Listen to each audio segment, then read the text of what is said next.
विद्यार्थियों नमस्कार। हिंदी साहित्य का रीतिकालीन साहित्य है वह तीन प्रकार से रीति से संबद्ध नजर आता है।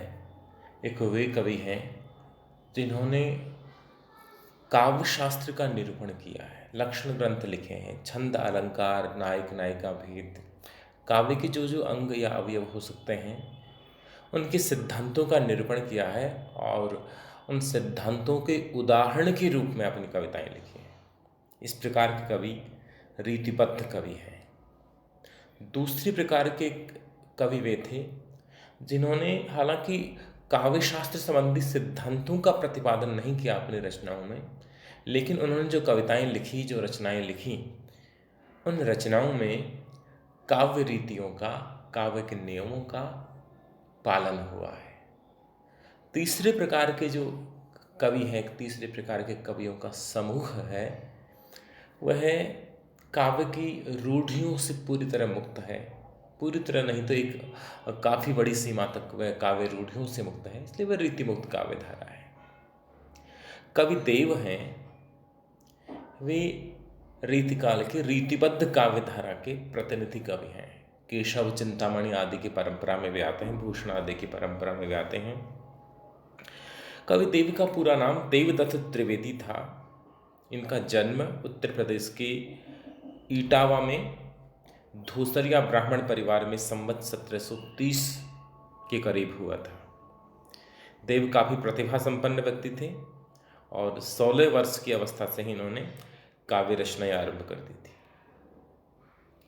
और आपकी जानकारी के लिए बता दूं कि देव जो विभिन्न आश्रयदाताओं के आश्रय में रहे थे, अनेक राजाओं के दरबार में रहे थे, उनमें से एक राजा का संबंध राजस्थान से भी था। राजस्थान की जो भरतपुर रियासत है, वहाँ के शासक जवाहर सिंह, इनकी पास भी देव हैं, वो एक समय तक रहे थे। आजम शाह के पास रहे, कुशल सिंह के पास रहे, भोगीलाल के पास रहे, भवानी दत्त वैश्य के पास में रहे, अकबर अली खां के पास में रहे। देव हैं वे कई आश्रयदाताओं के पास में, उनके दरबार में कवि के रूप में रहे हैं। इनकी रचनाओं की संख्या भी 52 से लेकर 72 तक बताई जाती है। हालांकि आचार्य रामचंद्र शुक्ल ने अपने हिंदी साहित्य के इतिहास में देव के 25 ग्रंथों के उपलब्ध होने का उल्लेख किया है। उन्हीं कवि देव जिनकी तुलना हिंदी आलोचना के एक युग में रीतिकाल के सबसे प्रसिद्ध कवि बिहारी से की गई।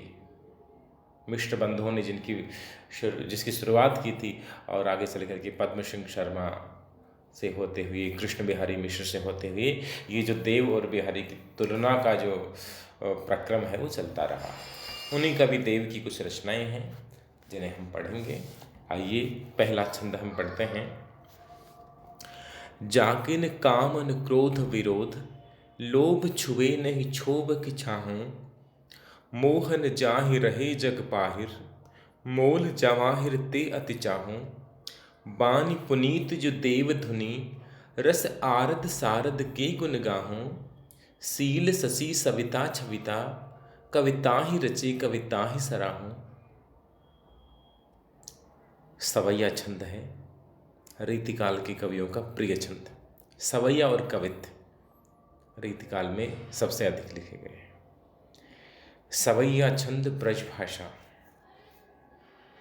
कवि देव की सरस रचनाएं भाषा और भाव दोनों दृष्टियों से महत्वपूर्ण मानी जाती हैं। लेकिन प्रस्तुत पद में कवि देव ने कवि कैसा होना चाहिए, कवि का व्यक्तित्व कैसा हो, इसके लिए अपने विचार प्रकट किए हैं। और ये विचार एक तरह से ऋषि परंपरा से मिलते हैं। गीता में, भगवत गीता में कृष्ण जो स्थित प्रज्ञ के लक्षण निरूपित करते हैं, या एक श्रेष्ठ संत या ऋषि के जो लक्षण हो सकते हैं, वे लक्षण हैं, वे देव ने कवि के लिए भी महत्वपूर्ण माने हैं। पाश्चात्य आलोचना में जिस तरह से कवि व्यक्तित्व को लेकर के और प्लेटो ने विचार किया है, भारतीय परंपरा में हालांकि कवि की स्वीकृति है, प्लेटो की तरह विरोध नहीं है, लेकिन कवि व्यक्तित्व को लेकर के समय समय पर कवियों ने और आचार्यों ने विचार किया है। कवि देव भी स्वयं निरूपित कर रहे हैं कि कवि को कैसा होना चाहिए। जाकिन काम न क्रोध विरोध, जिस व्यक्ति की काम और क्रोध की भावना की प्रबलता नहीं है जिसके मन में, जाकिन काम, जो काम वासना के अधीन नहीं है। अब याद कीजिए, हिंदी के सारे आलोचक हैं वो रीतिकाल पे एक बड़ा आरोप लगाते हैं कि साहित्य है वो लगभग अश्लीलता की सीमा तक पहुंच गया है। एक रीतिकाल का एक कवि मानक तय कर रहा है कवि के लिए कि वह काम वासना से ग्रसित नहीं होना चाहिए अधिक। जाकिन काम, जिसमें काम भाव की प्रबलता नहीं होनी चाहिए। न क्रोध, कवि को क्रोधी भी नहीं होना चाहिए। विरोध, कवि को अकारण किसी का विरोधी भी नहीं होना चाहिए, विद्वेषी नहीं होना चाहिए, दूसरे से जलन करने वाला, दूसरे से शत्रुता करने वाला नहीं होना चाहिए। लोभ छुए नहीं क्षोभ की छाँव, और कवि को निर्लोभ होना चाहिए। लोभ तो उसे छुए भी नहीं, लालच नहीं होना चाहिए कवि को, नहीं क्षोभ की छाँव, और कवि को क्षोभ की छाया नहीं छूनी चाहिए। क्षोभ होता है व्यक्ति का जब क्रोध प्रकट करने का वश नहीं चलता, कोई चीज़ बुरी लग रही है, अप्रिय लग रही है, नाराजगी, गुस्सा, लेकिन उसे व्यक्त भी नहीं कर सकते, ये मन ही मन में रह गया, तो वह क्षोभ है। कवि को क्षोभ की छाया छूनी ही नहीं चाहिए। जाकिन काम न को क्रोध विरोध, लोभ छुए नहीं क्षोभ की छाँव, जिस व्यक्ति को न काम न क्रोध न विरोध न लोभ और न ही क्षोभ की छाया है, वह ग्रस्ती है, छूती है। मोह न जाहि रहे, जिस व्यक्ति को मोह नहीं है, निर्मोही है। कबीर जिसके लिए जो मानक तय करता है ना साधक के लिए, निर्मोही निकाम, निर्मोही होना भी आवश्यक है, मोह मुक्त होना चाहिए कभी। मोह न जाहि रही जग बाहिर, जो जग बाहिर रहे, जो जग मतलब संसार दुनिया, जग बाहिर रहे मतलब वो सांसारिकता से दूर रहे। ये जो सारे लक्षण बताए जा रहे हैं ये श्रेष्ठ आध्यात्मिक साधक के लक्षण हो सकते हैं, ये किसी ऋषि के लक्षण हो सकते हैं। यानी देव कवि के लिए इतना बड़ा और इतना ऊंचा मानक तय करते हैं कि कवि की पदवी ऋषि तुल्य हो जाए। और हमारे यहाँ कवि ऋषि रहे हैं, ऋषि कवि रहे हैं, वाल्मीकि हों चाहे वेदव्यास हों, उनका जो स्तर था वो कवि का तो था ही था, ऋषि का भी था। तो मोह न जाहि रहे जग बाहर, जो जग से बाहर रहते हों, जो सांसारिकता से दूर रहते हों। और ऊपर जो लक्षण बताए हैं, क्रोध नहीं होना, काम नहीं होना, लोभ नहीं होना, क्षोभ नहीं होना, मोह नहीं होना और सांसारिकता से मुक्त होना। मोल जाहरता अति जाओ, और ये जो गुण है, उपयुक्त गुण हैं, इनका मूल्य वह जवाहरातों के समान मानता हो। कवि के लिए काम मुक्त होना, क्रोध मुक्त होना, मोह मुक्त होना, लोभ मुक्त होना, क्षोभ मुक्त होना, ये जो मूल्य हैं, ये जो आदर्श हैं, ये रत्न की तरह मूल्यवान होने चाहिए। वह इन गुणों को इतना महत्व देता हो जिसे कोई लोभी व्यक्ति है वो जवाहरात को महत्व देता है। बानी पुनीत जो देव धुनी, और कवि की जो बानी, बानी मतलब वाणी, भाषा, पुनीत, पुनीत यानी पवित्र, कवि की वाणी पवित्र होना चाहिए, कवि की वाणी में छल नहीं होना चाहिए।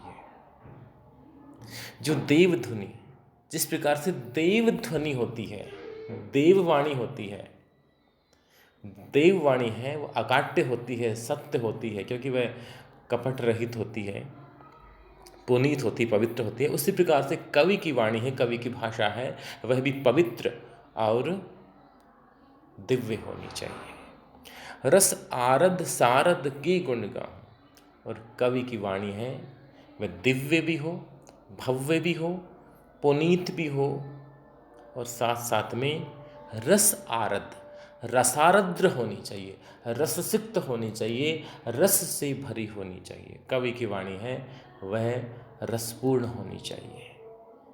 कवि अपनी पुनीत वाणी से, कवि अपनी दिव्य वाणी से, कवि अपनी रससिक्त वाणी से शारद के गुण गाहों। शारद सरस्वती अपनी पावन वाणी से कवि है, वह देवी जो शारदा है, सरस्वती है, उसकी गुणगान करे, सरस्वती की साधना करे, वह सच्चा कवि है। और शील शशि, शील यानी सदाचार, कवि है वो शील में, सदाचार में शशि के समान, चंद्रमा के समान होना चाहिए। चंद्रमा जिस प्रकार शीतल किरणें विकिरणित करता है, शीतल चांदनी फैलाता है, सबको सुख पहुंचाता है इसके माध्यम से, उसी प्रकार से कवि का व्यक्तित्व है वह शीलवान होना चाहिए। उसे शीतल व्यक्तित्व का, ठंडे स्वभाव का होना चाहिए। सविता छविता, और छवि में, तेजस्विता में उसे सविता के समान होना चाहिए। सविता यानी सूर्य, कवि को तेजस्विता में सूर्य के समानिंद होना चाहिए, और शील में, सदाचार में, व्यवहार में चंद्रमा के समान शीतल होना चाहिए। और कविता ही रचे कविता ही सरा, और कवि है वह तब कविता लिख सकता है जब उसमें उपर्युक्त गुण हों, जब कवि में काम क्रोध आदि का भाव ना हो, लोभ ना हो, मोह ना हो, क्षोभ ना हो, और इन गुणों को वह जवाहरातों की तरह, रत्नों की तरह मूल्यवान समझता हो, जिसकी वाणी पवित्र हो, वाणी दिव्य हो, रससिक्त हो वाणी, और जो माँ शारदा का उपासक हो, सरस्वती का साधक हो, गुण ग्राहक हो, शील में जो चंद्रमा की तरह हो, जो तेज में सूर्य के समान हो, ऐसा व्यक्ति है वह कविता लिखने का अधिकारी है। ऐसा व्यक्ति है वह कविता लिख सकता है, पहली चीज। और ये सारे गुण जो कवि में बताए हैं, अब कवि वर्णन किसका करे? कवि अपनी कविता में किसकी महिमा गाए, किसका यशोगान करे? कवि उसी का यशोगान करे जिसमें उपयुक्त गुण हो। कविता ही रचे कविता ही सराहो, कवि उसी पर कविता लिखे और कवि उसी की सराहना करे जिसमें काम क्रोध आदि ना हो, लोभ ना हो, क्षोभ ना हो, मोह ना हो। तो कवि में भी, जो कवि देव हैं, वो कवि में भी ये जो गुण हैं वे अपेक्षित मानते हैं, और कवि जिसका वर्णन करे, अपने काव्य नायक जिसे चुने, उसमें भी ये गुण अपेक्षित मानते हैं। पाश्चात्य काव्य शास्त्र में एक विचारक हुए हैं लॉन्जाइनस। लॉन्जाइनस की पुस्तक है पेरिप्लस, उसमें औदात्य सिद्धांत वर्णित है, और जो औदात्य सिद्धांत है उसका मूल प्रतिपाद्य है कि वही कवि महान हो सकता है जो अपने आचरण से महान हो। रचना उसी की महान होगी जो स्वयं महान हो, आदर्श गुणों वाला।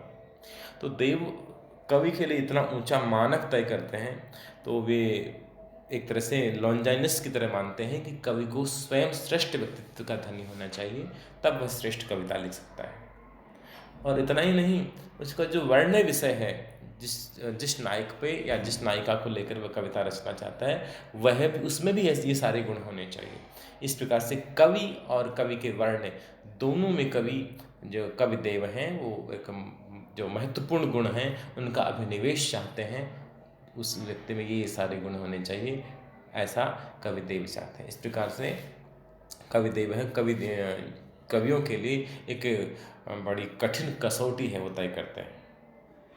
धन्यवाद। शेष पद हम अगली ऑनलाइन क्लास में पढ़ेंगे।